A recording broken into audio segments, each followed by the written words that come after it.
ओम या श्री स्वयं सुगतिनां भवने स्वलक्ष्मी पापात्मनां कृतियां हृदये सुबुद्धि श्रद्धा सतां कुलजन प्रभवस्य लज्जा तां त्वां नतास्म परिपालय देवी विश्वं शरणागत दीनार्थ परित्राण परायणे सर्वस्यार्ति हरे देवी नारायणी नमोस्तुते। नमस्कार, स्वागत है आपका आचार्य वाणी में। मैं आचार्य डॉक्टर विक्रमादित्य आपके साथ हूँ और आज का विषय हमारा है कि मिथुन राशि वालों के लिए ग्रह नक्षत्रों का योग कैसा बनता दिखाई दे रहा है। 26 तारीख मंगलवार का अवसर, एकादशी तिथि है, उत्पन्ना एकादशी का योग बन रहा है, लेकिन साथ साथ बुध महाराज वक्री हो रहे हैं। आपकी राशि के स्वामी हैं, लेकिन हमारी गणनाओं के अनुसार से बुध का वक्री होना आपके लिए बहुत शुभ है। कहीं ना कहीं आपके नुकसान को कम करने का रास्ता बना सकता है। कहीं ना कहीं ऐसा हो सकता है ये बुध वक्री होने में जो आपकी स्थिति नुकसान की तरफ जा रही थी, चीज़ें आप छोड़ रहे थे, अपना हिस्सा छोड़ते दिखाई दे रहे थे कई जगहों में, वो आप पकड़ सकते हो वापस जाकर। मनोभाव में कैसा होता है कि नहीं मेरा हिस्सा बनता है, नहीं छोड़ दो, कोई बात नहीं। आपकी प्रवृत्ति ऐसी हो सकती है कि लेट इट गो, मतलब ऐसा नहीं होगा तो आप स्वार्थी, हमने कुछ देर पहले बात की थी स्वार्थ चाहिए, तो वो स्वार्थी प्रवृत्ति उदय होना आपके लिए बहुत अच्छा रहेगा। तो ऐसे में इसका प्रभाव आपके लिए अच्छा रहे। थोड़ा सा उत्साह बढ़ाने का प्रयास करें। मंगलवार का दिन है, हो सके तो सबसे पहले ध्यान रखें भगवान हनुमान जी का स्तवन करें। एक पीपल के पत्तों की माला लेकर हनुमान जी को अर्पित करने का प्रयास कीजिए। ये सर्वश्रेष्ठ उपाय है आपके लिए। एक काम और कर सकते हैं, देखिए किन दिनों विशेष तौर पर कमजोरी, शारीरिक तौर में दृष्टि खराब चल रही है, एकादशी का सुंदर योग है। थोड़ा सा गंगाजल, थोड़ा सा कपूर, थोड़ा सा चंदन, थोड़ी सी तुलसी लेकर इन समस्त चीज़ों को भगवान शंकर के, इसका भगवान भगवान विष्णु का, भगवान शालिग्राम जी का इस दिन स्नान करा के उनका चरणामृत ग्रहण करें नित्यपति, और देखिएगा बहुत सुंदर आपके लिए ये जो उपाय है ये कहा गया आरोग्य, विशिष्ट आरोग्यता को प्रदान करेगा। अकाल मृत्युहरणम सर्वव्याधि विनाशनम विष्णु पादोत्कम पित्वा पुनर्जन्म न विद्यते, तो इसको उपाय करने का प्रयास कीजिए, अच्छा रहेगा। 27 तारीख बुधवार का अवसर, द्वादशी तिथि है और ग्रह नक्षत्र जो योग बना रहे हैं वो आपके लिए अच्छा योग दे रहे हैं। और आप जो मेहनत अभी करेंगे, सुख का योग की तरफ अभी चलेंगे, वो आने वाले 2-3 दिनों में आपके लिए लाभ के योग बना सकती है। ऐसी स्थिति खास तौर पे उत्पन्न होने के योग बन रहे हैं। तो इसलिए तटस्थ होकर कार्य करते रहें, भगवान गणेश का स्तवन करते हुए कार्य करें, शुभ होगा आपके लिए। 28 तारीख बृहस्पतिवार का अवसर, त्रयोदशी तिथि है, गुरु प्रदोष का योग बन रहा है और गुरु प्रदोष का योग ये बहुत सुंदर है आपके लिए। देखिए इन दिनों बृहस्पति महाराज आपकी राशि के दृष्टिकोण से 12वें भाव में चल रहे हैं और अभी चलते चलते बृहस्पति वक्र गति में हैं और रोहिणी के चतुर्थ चरण में जा रहे हैं। 12वें भाव का बृहस्पति बहुत अच्छा नहीं कहा जाता गोचर के दृष्टिकोण से भी।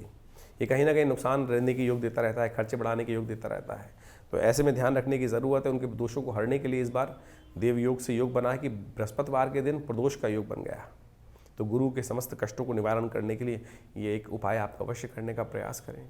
तो एक काम करें, शाम के समय भगवान शंकर का, प्रदोष काल का यानी समय जो होता है वो सूर्य अस्त के जो बाद से लेकर जो अंधेरा होने से पहले का समय है वही माना जाता है। करीब करीब 2-2.5 घड़ी का समय जो होता है, 2 घड़ी के आसपास का समय, जब सूर्यास्त आप देख लीजिए कहाँ हो रहा है, किस वक्त हो रहा है, उस समय में भगवान शंकर का यदि आप खासतौर पर दूध में थोड़ा केसर डालकर उसके द्वारा भगवान का अभिषेक करेंगे और बिल्वपत्र भगवान पर अर्पित करेंगे तो ये बहुत सुंदर उपाय रहेगा। बृहस्पति के नेगेटिव प्रभावी 2-3 महीने और चल रहे हैं बृहस्पति यहाँ नेगेटिव, तो उसको ठीक करने के लिए सुंदर उपाय है। इस शुभ तिथि में करिए, देखिए बहुत सुंदर रहेगा आपके लिए। 29 तारीख शुक्रवार का अवसर, त्रयोदशी तिथि दिल्ली के पंचांग के अनुसार से थोड़ी वृद्धि की तरफ जा रही है और ग्रह नक्षत्रों के दृष्टिकोण से ये योग जो आपके लिए बना हुआ है सफलता की तरफ। अपनी चाल में मस्त होकर काम करने का प्रयास करें, फालतू की चीज़ों में हटाएं मन, क्योंकि मन आपकी राशि के दृष्टिकोण से ऐसा है कि फंसा रहता है, पता नहीं सामने वाला क्या सोचेगा, किस प्रकार से कार्य करेगा। छोड़ दीजिए, सामने वाला अपनी चाल में रहने दीजिए। वो अगर आपके कामों में टांग अड़ाएगा तो अपनी टांग तुड़वाएगा। ऐसे योग बन रहे हैं, आगे बढ़िए, चिंता ना करें। बस ध्यान रखिएगा इस दिन भद्रा है, सुबह 8:30 बजे शुरू होगी और शाम के 9 बजे तक रहेगी, तो नए कार्य आरंभ करने से बचना चाहिए, नए प्रोजेक्ट्स हाथ में लेने से बचने चाहिए। 30 तारीख के दिन शनिवार का अवसर, चतुर्दशी उद्या तिथि, उसके बाद अमावस्या आगमन हो जाएगी, मध्यकालीन अमावस्या रहेगी, मध्याह्न वापनी, और ग्रह परिवर्तन की तरफ जा रहे हैं, चंद्रमा परिवर्तन की तरफ जा रहे हैं, बुध भी अस्त होने जा रहे हैं इस दिन। और ये चंद्रमा बुध का परिवर्तन आपके लिए बेहद खास है। आपके जो चांसेस हैं वो थोड़े परेशानी बढ़ने के योग हैं, थोड़ा सा निदान भी बढ़ने के योग हैं, तो थोड़ा ध्यान रखते हुए कार्य करने की ज़रूरत रहेगी। तो वो आपके लिए बहुत ज़रूरी है। पितरों का आशीर्वाद लें, हो सके तो एक प्लेट खाना की निकाल कर ब्राह्मण को खाना खिलाएं, गऊ को खाना खिलाएं, भोजन कराएं, पितरों के लिए तर्पण करें। बुध अस्त हो रहे हैं, ये आपके लिए बड़ा शुभ योग लेकर आया है। योग ये कहीं ना कहीं आपके नुकसान को बचाने का रास्ता बुध विशेष तौर पर रास्ता दिखाते दिखाई दे रहे हैं। तो कोशिश ये करें इस दिन सबसे श्रेष्ठ हो, आप अननेसेसरी खर्चे ना पालें। यदि आपने खर्चों को कम करने का प्रयास कर लिया, स्वास्थ्य का ध्यान रखना भी ज़रूरी है, ऐसे में ग्रह नक्षत्रों के दृष्टिकोण से तो महामृत्युंजय मंत्र का जप करें, वो आपके लिए श्रेष्ठ रहेगा। तो आपने ग्रहों की गणनाओं के अनुसार से ये समझा कि किस प्रकार से ग्रहों की गणना हर रोज़ दिन प्रतिदिन हमारे जीवन में परिवर्तन का प्रभाव उत्पन्न करती है। ये गोचर का प्रभाव है। जी हाँ, एक गोचर के दृष्टिकोण से, राशि के दृष्टिकोण से, लग्न के दृष्टिकोण से, आपकी नाम की राशि के दृष्टिकोण से इस गोचर के प्रभाव को आप समझ सकते हैं। देखिए, हमारे यहाँ कई प्रकार से, वैसे तो पुराने ज़माने में जो व्यवस्था चलती थी, राशि के अनुसार से ही सब लोग सारे कार्य करने का प्रयास करते थे, उसके दृष्टिकोण से एक रास्ता बन जाता है। लेकिन आज नाम की राशि कुछ और है, जन्म की राशि कुछ और है, लग्न कुछ और है, और फिर इनमें भी प्रभावी सबसे ज़्यादा कौन है, ये सब गणनाओं का विषय है। इसको सुंदर रूप से समझने का हमें प्रयास करना चाहिए, और फिर आप समझ सकते हैं कि आपको किस प्रकार से ये देखना है अपनी राशि के अनुसार से फल। तो हमने आपको बताया कई बार कि आप अपनी राशि, जहाँ चंद्रमा आपकी राशि कुंडली में विराजमान है, वो आपकी चंद्र राशि होती है। जो लग्न है वो विशेष तौर पर, जहाँ पर जिस लग्न में आपकी उत्पत्ति हर रोज़ करीब पूरी 24 घंटे के अंदर पूरी 12 लग्नें नित्यपति 2-2.5 घंटे के हिसाब से परिवर्तन का योग बनाती रहती हैं। तो आप जिस काल में, जिस समय में, जिस लग्न में जन्म हुआ है, तो उसके अनुसार से, आपकी डेट ऑफ बर्थ के अनुसार से वो लग्न भी राशि के अनुसार से ही एक प्रभाव माना जाता है। उसका भी प्रभाव पूरी जन्मपत्री के अनुसार से होता है। कई मतों में कई विभिन्न ज्योतिषियों ने, विभिन्न आचार्यों ने अलग अलग प्रकार के मत दिए हैं। ज्योतिष के दृष्टिकोण से ऐसा भी कहा जाता है कि जो गोचर का प्रभाव है वो चंद्र राशि के अनुसार से देखना चाहिए। लेकिन हमने ऐसा देखा कि कई बार जन्मपत्री में चंद्र राशि इतनी प्रभावी नहीं होती, लग्न राशि ही प्रभावी होती है, लग्न जो होती है, और उसके अनुसार से ही पूरा प्रेडिक्शन मैच करता है। तो ये सारा अध्ययन का विषय है। जब आप जन्मपत्री अच्छे से दिखाएं तो उनसे समझ लें कि हमें किस प्रकार से जन्मपत्री को देखना है, समझना है, कौन सी लग्न हमारी प्रभावी, चंद्र राशि प्रभावी है, लग्न प्रभावी है, सूर्य राशि प्रभावी है, और या नाम राशि प्रभावी है। तो इन सब के द्वारा भी हम अच्छे से, यदि आप अच्छे से समझ लें, तो उसके बाद आपको पूरा प्रेडिक्शन समझ में आ सकता है कि गोचर का प्रभाव आपके ग्रह गण के अनुसार से किस प्रकार से हो रहा है। तो ये समझे कि गोचर का प्रभाव तो आपने समझ में आया, लेकिन मूल जन्मपत्री सब कुछ डिपेंड करती है।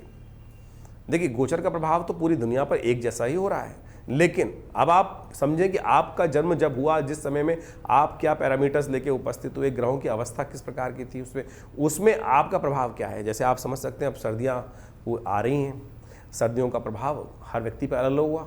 जो थोड़े हेल्दी होंगे वो उसका लाभ ले लेंगे, जो थोड़े वीक होंगे उनको जुकाम, सर्दी, खांसी, नज़ला इत्यादि परेशान कर सकता है। जो और प्रकार से, यानी हर एक के ऊपर अलग अलग किस्म का प्रभाव होगा मौसम का। मौसम एक ही है, एक ही क्षेत्र में रहने वाले मौसम के लिए, मौसम जो है वो सबके लिए एक जैसा पड़ रहा है, लेकिन प्रभाव हर व्यक्ति पर अलग अलग प्रकार से हो रहा है। तो ये किस पर डिपेंड करता है कि आपकी मेटाबॉलिज्म एक्टिविटी पर, शरीर के ऊपर, कि देशकाल परिस्थिति आपकी किस प्रकार की है।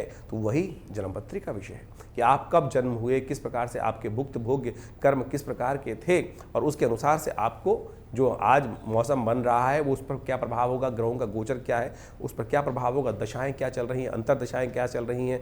जो आपकी जन्मपत्री में सूर्य इत्यादि ग्रह हैं वो वहाँ प्रबल हैं, पावरफुल हैं, ताकत में हैं, या निष्फल है, वहाँ पर उनमें सुप्त अवस्था में है, जागृत अवस्था में। तो ये सब चीज़ें, बहुत सारा ज्योतिष एक बहुत गूढ़ विज्ञान है।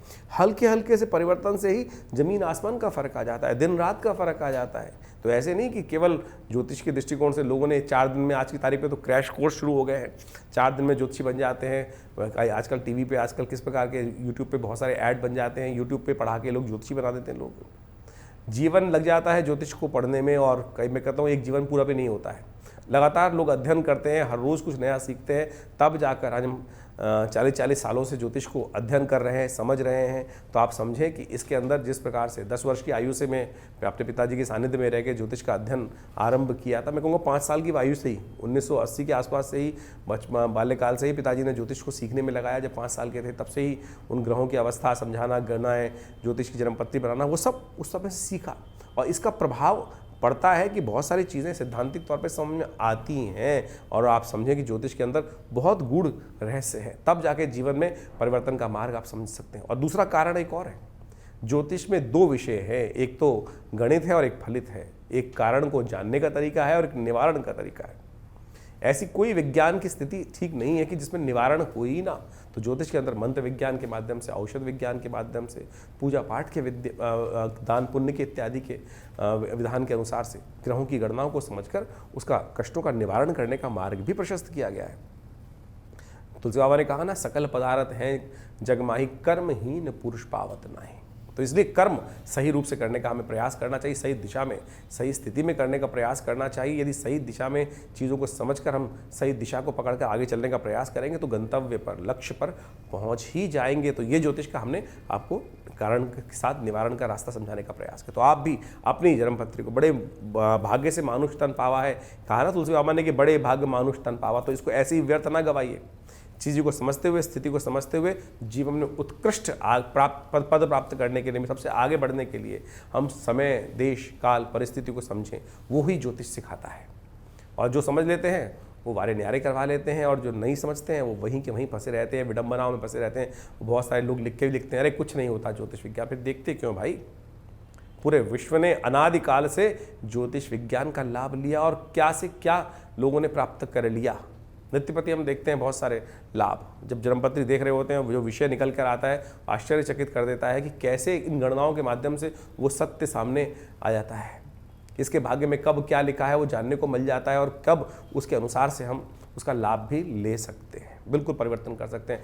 भविष्य परिवर्तनशील है, ऐसा नहीं है कि जो आपने के द्वारा कर्म हो गया वो भोगना ही पड़ेगा, बिल्कुल भोगना पड़ेगा, लेकिन कैसे उसको आप बदल सकते हैं अपने कर्म के द्वारा ही। कर्म का योग कर्म के द्वारा ही कर सकता है, और ये ज्योतिष विज्ञान के सिद्धांत के अनुसार से आप समझ सकते हैं और ठीक कर सकते हैं। प्रायश्चित, पश्चाताप, कर्म, यज्ञ, दान, पुण्य, ये सब का सब बिल्कुल प्रत्यक्ष प्रमाणों पे आधारित है, कहीं कपोल कल्पित कल्पना नहीं है। तो आप इन सिद्धांतों को सही समझें। हमने इन्हीं सब विषयों के ऊपर आश्रम में, विवेकानंद योगाश्रम में लगातार इन सब पे शोध किया है। बहुत सारी पुस्तकें भी जो हमारे यहाँ से प्रकाशित की गई हैं, और समय समय पर कार्यक्रम भी करते हैं। हर रविवार को एक स्वाध्याय का कार्यक्रम हमारे आश्रम पे चलता ही है, उसमें आप आ सकते हैं, और रविवार में उसमें यज्ञ में भाग भी ले सकते हैं। नवग्रह शांति महायज्ञ, गायत्री महायज्ञ हर रविवार को सुबह 8 बजे से लेकर 10 बजे तक रहता है।